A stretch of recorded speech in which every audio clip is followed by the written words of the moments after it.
Paul always suspected King Crab was more of a title than a name.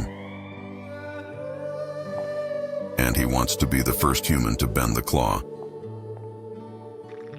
Because one day, the crustaceans will rise, and only Paul will be spared. Foresight's a wonderful thing. Invest in innovation, including 3D printing, with Opto.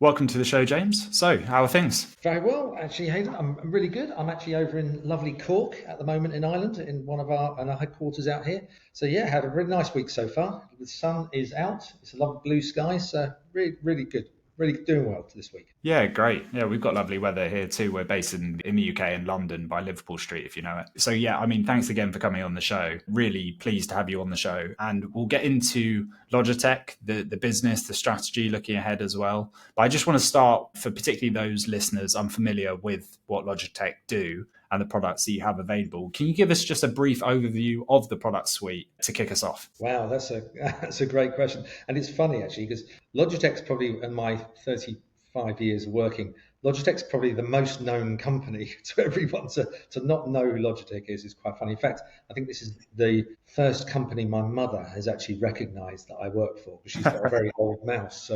So everyone knows, I think, where Logitech are. But just for, I suppose, we started about 45 years ago, actually. Actually, the founders were actually trying to create a way to wirelessly connect devices, and they ultimately invented the mouse. So that's what they had. They started it. So it's the accidental mouse company we talk about. But we've since gone on to make any sort of peripheral which connects the human being to the digital world. So whether that's keyboard, mice, any really sort of web cameras, those kind of things. But as we move forward and we start to do more business to business type connectivity and equipment, it's really the same mantra is really how do we connect an individual to a compute platform or to a digital world? So that's what we are. We've been going, as I said, for 45 years, based in Switzerland and the US, but we're Swiss companies to start, which people often don't know. But yeah, been going for a long time and got a really good user base and partner base as well. Yeah, fantastic. No, I think it's really useful context, and we'll get into the specifics of your product offering in due course. Particularly interested to hear how the company's kind of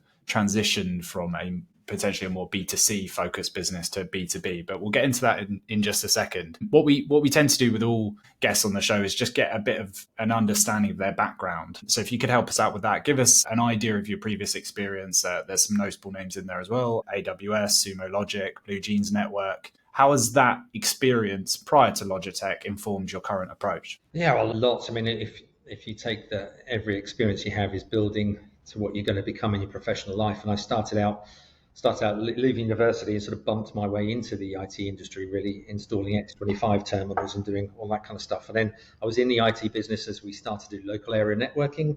And as that evolved into different sorts of dial-up, I ended up at Cisco Systems actually for a long time. I was there for 17 years. And then I decided to leave there and go into other companies.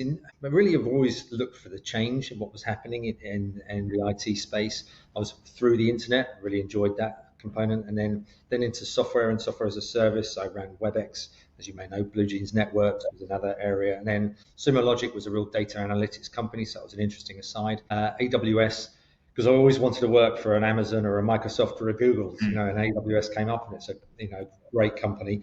Really enjoyed that, and then I'm now, as you know, in Logitech running the B2B business. And I suppose the things I've learned really is probably one of the biggest thing is always keep your focus on the customer. And as I've been going through the technology, as we've had these technological shift, it's always really keeping a focus on what the customer needs. And if you're focused exclusively on that, you'll always work out what you can do as a business. So I think I've always been of that sort of mindset that, okay, what does this mean for my customer is always the way I look at it. And it's perfect for Logitech because Logitech's customer is the very end user. That's right as the human meets the digital world. So that if I just keep thinking always about how's that going to affect my customer, then I think all my years of experience have probably led me into a good place right now in Logitech. Yeah, absolutely. You referenced some of the key players in this industry, so I'm going to use that as a segue to talk about the competitive landscape in this space. The enterprise collaboration space in particular is highly competitive, or at least it seems so from the outside,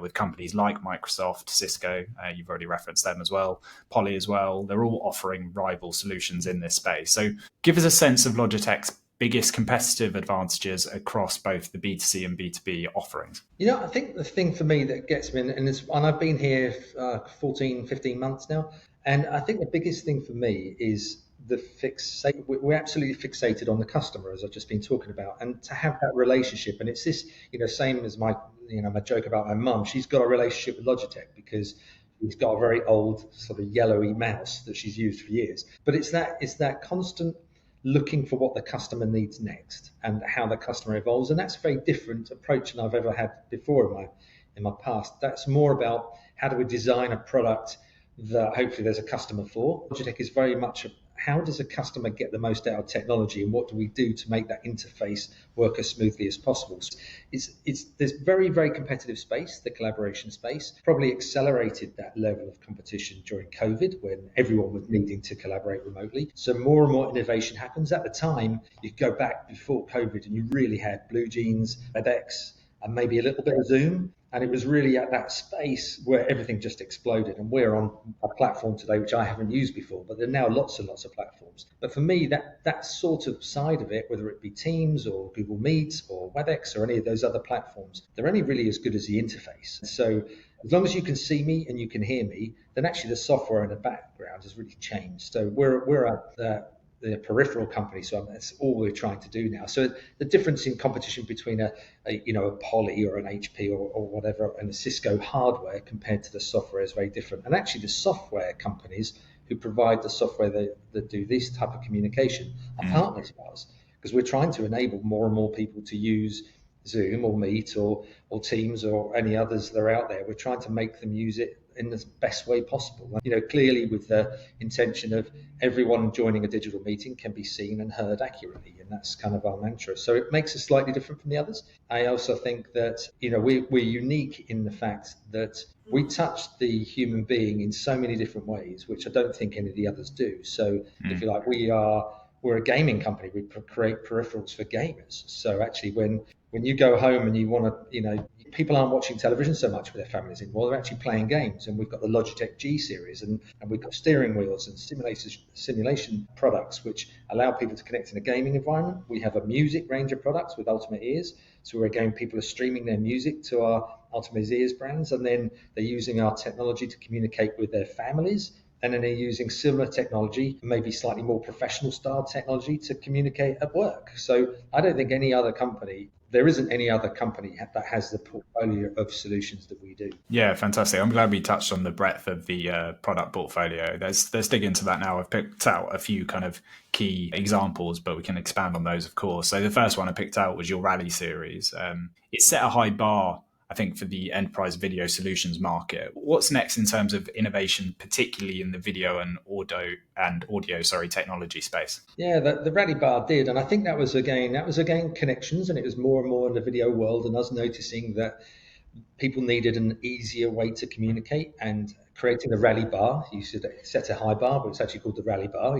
We started that, and it's been a massively successful product. And there's a suite of products there as well. And actually the very latest is the Rally Board 65. So it's a 65-inch purely integrated board that we now launched. We launched it only a month or so ago, and we're at ISE with it, the Integrated Systems Europe conference that happened a month or so ago, and we just launched that there, and it's a phenomenal device. And if you look at it, it's not just a bar which you can attach to a screen and be in a room, but it's almost a solution. It's a touch screen, so it's a whiteboard as well, but it moves around, and we can actually move it into a different location, and it can create a virtual meeting room all by itself. So there's a lot of technology that's come from that, and what we're building in there is going to lead to further products. No doubt the innovation that we're showing as we've moved from the Rally Bar as well as into the Rally Board, we've made some announcements around that as well, which will get us into different areas. I would say the main focus of ours is to make sure that we can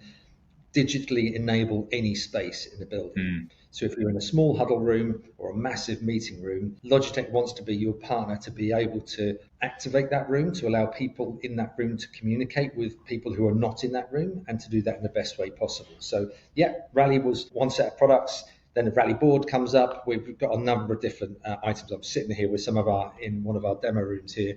I'm sitting here with a number of different products around me, which we can touch on a little bit later, but I'm sure too much techie will just turn everyone's interest off on this call. No, absolutely. No, yeah. We're certainly open to a bit of product detail. There's no problem at all with that. But you touched on a really interesting point there, which is your kind of move into room monitoring tools. I saw them kind of grouped by that label.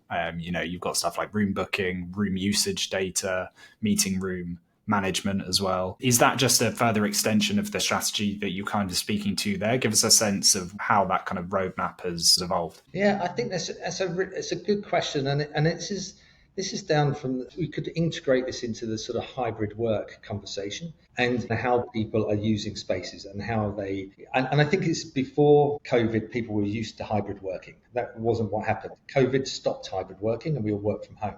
So it's a very different thing. So now we're looking, and where technology is now, is looking how to enable people regardless of the space they're in. And that's easily translated into real estate utilization, which is really one of the key topics for businesses right now, is their space that they have, that however many office spaces they have or how many desks they can put in a room, that isn't going to be the solution, desks in a building. It's going to be, how do you enable every space to have ability for people to meet and collaborate, but also to dial people in, call people into those meetings as well. And those extra tools you've talked about, environmental monitoring is one of those, or room booking systems, is actually telling us how the business is, how the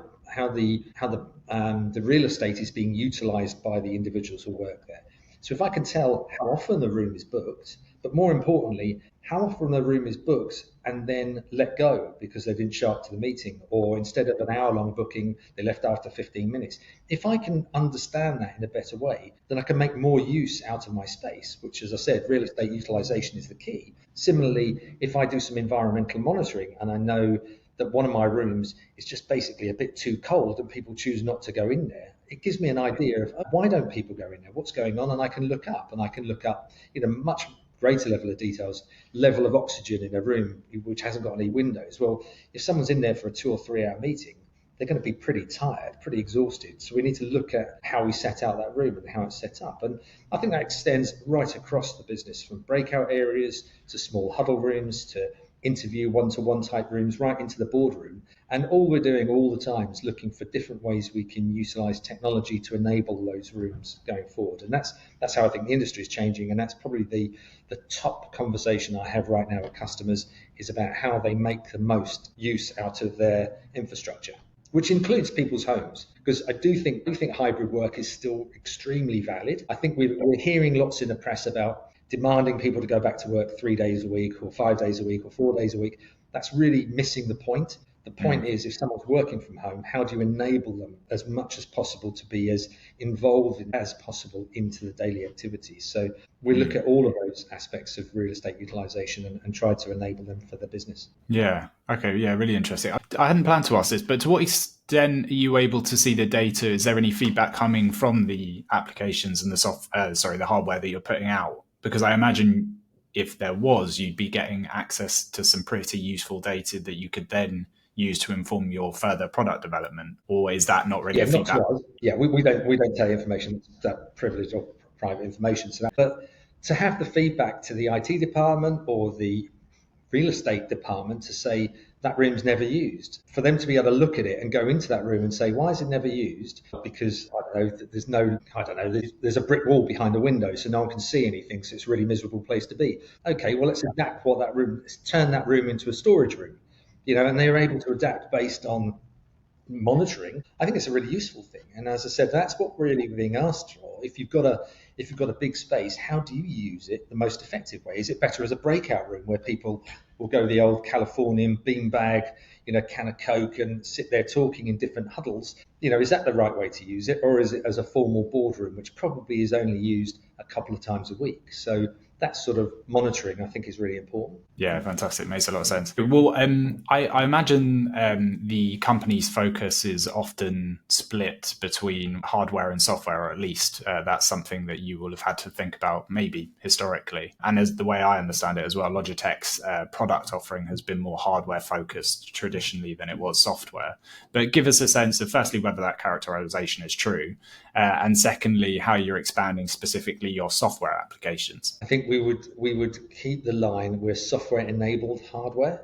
I think we're design-led software-enabled hardware as our tagline. So I don't really think of us seeing it as two different things. In reality, we're not trying to provide the SaaS, the software as a service solution, which provides a video service. Not trying to do that. But we have a massive department of AI engineers. I think it's about time we got to AI, right, in this conversation. But we have AI engineers who are developing our cameras. So I'm using a webcam today just because of where I am. But our cameras are observing the room and identifying the human being in the room and making sure when that human being decides to talk, that the camera zooms into that and perfectly frames that individual and adjusts the lights and the sound so we appropriately hear and see that person.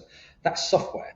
That's proper software. It's, as I said, really brilliant team of AI engineers, actually some based here, that are doing that all the time. Then we have the software we mentioned that actually looks and collects the information, the environmental monitoring or the usage of different tools and stuff. So we've got a number of different ways we use software. But yeah, hardware is enabled by the software. It's not just we're providing this dumb stuff that doesn't have any hardware. In fact, we do quite a lot of software, and we've got probably more software engineers than hardware actually. So it's a huge focus of ours. Yeah, fantastic. Well, yeah, as you say, you brought it up, and it is about time that we got into AI. I'm keen to understand. I mean, that was a good example of how kind of AI is inbuilt within some of your product suite, but maybe give us a broader sense of just how you're leveraging AI within, I don't know, meeting experiences, device automation, smart room setup. Give us a broader sense of how Logitech are leveraging this technology. Yeah, that's definitely one of them. So we've got, you could look up Sight, for instance, is one of our products, which we do this. I sort of described it just then about the observing a room. And I think it's really important, that word observing. So the camera isn't switching based on who spoke.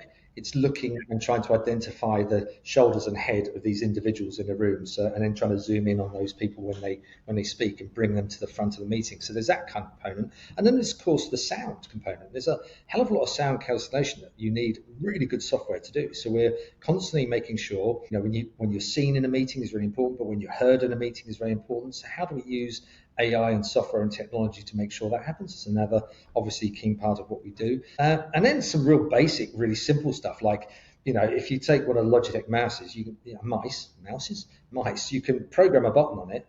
And I can go into my mouse set up at home that I can take an email, I can cut and paste an email, press the button, and it'll bring up an AI tool, or I mention which one, and it'll ask it to respond to that in an email format, or I can actually change it to be a text format.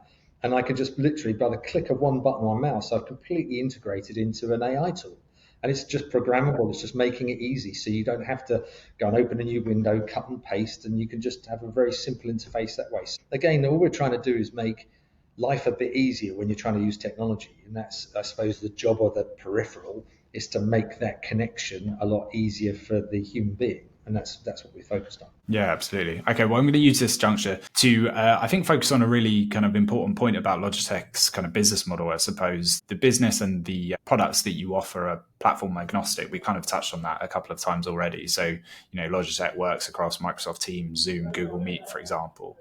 Maybe give us a sense of what the opportunities are of being platform agnostic, but also some of the challenges that come with it. Well, let's go for the challenges. Obviously, you've got some big companies doing this now, and they're pretty huge companies, and obviously they'd like everyone to use their particular software tool. But again, we need that. We need to be agnostic because that's not what the customer wants, and that's what we're thinking. So if the customer wants to use a different tool, then we're not in a right place if we're dictating what the customer does. So that's the ideal. If I happen to want to use, I can use Blue Jeans now because it's turned off, but if you happen to want to use Blue Jeans, then I should enable that person to use Blue Jeans. If I wanted to use WebEx or Zoom or any of the other tools out there, Teams or Meet, make sure I say them all. I should be allowing that to happen. And more than that, I should be making it as easy as possible to use one of those tools. So I think being agnostic is the right thing for the customer. And it goes back to what I said at the beginning.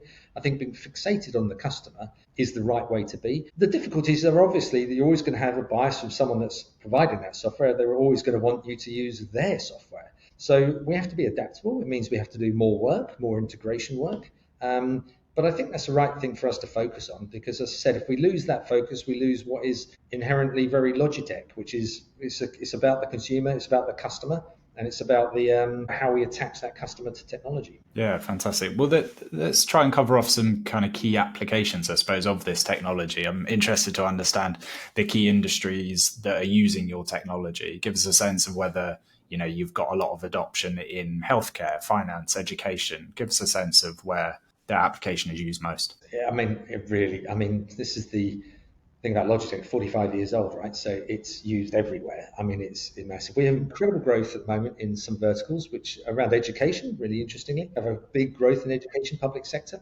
And there's several reasons for that, but I think it's a change in the way people are being educated. And we've got a lot of room systems now. We do a lot of work because maybe this was a bit of a hangover from the pandemic, maybe a bit of a hangover from distance learning, how it was introduced. So now lecturers want to be connected to video cameras which actually track them around the room and they can share content, so they need that ability.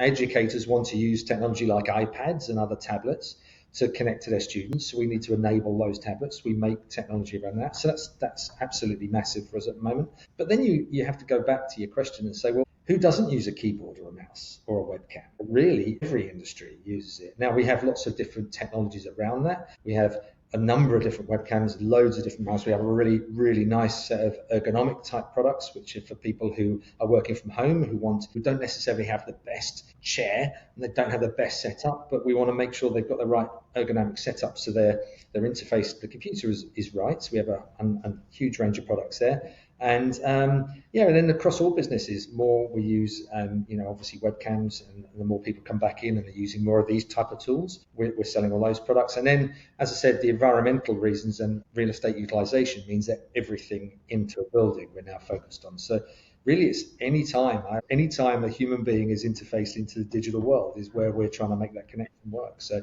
our focus is continually growing. Our innovation and the speed of innovation within Logi is incredible. And it's brilliant to see. It feels like we're always releasing a new product. And really nicely about us as well is we don't seem to end of life products very much. We're not really into that. So we've got some of our biggest products and most successful products are 7 to 10 years old. And that's excluding my mother's 25-year-old mouse, that we really have products which last a long, long time. Because again, we're not inventing products and trying to find a market for them. We're listening to customers and developing products for them. Need to stop supporting them or turning them off unless something changes and we've got to. But it's generally, how do we find the next way that a human being wants to interact? Yeah, interesting. A couple of questions on that then. You've mentioned that kind of customer centricity that's obviously evident at Logitech. How do you make sure that's the case? Like, what goes into the product kind of research process that ensures that the customer is at the heart of a new product idea or a new innovation? I think, you'd have to come along to one of our centres and have a look. The focus on design for our engineers is incredible. And we're often showing them at shows now. We show all the latest mice. I've got one of the mice here. It's not very good for radio, but the amount of detail that goes into making sure that mouse is absolutely perfect in terms of the way the bones are being twisted as you're holding onto your mouse. If you're there for a number of hours using the mouse, the thought process that goes behind that is unparalleled. I've never seen anything like it. So we're constantly thinking about how the customer is connecting and what they need, and how that end user is going to be affected by what we do. And then we have the environmental point, which is the amount of recycled products that we use on low carbon aluminium in most of our products. I think it's 75% of our products are now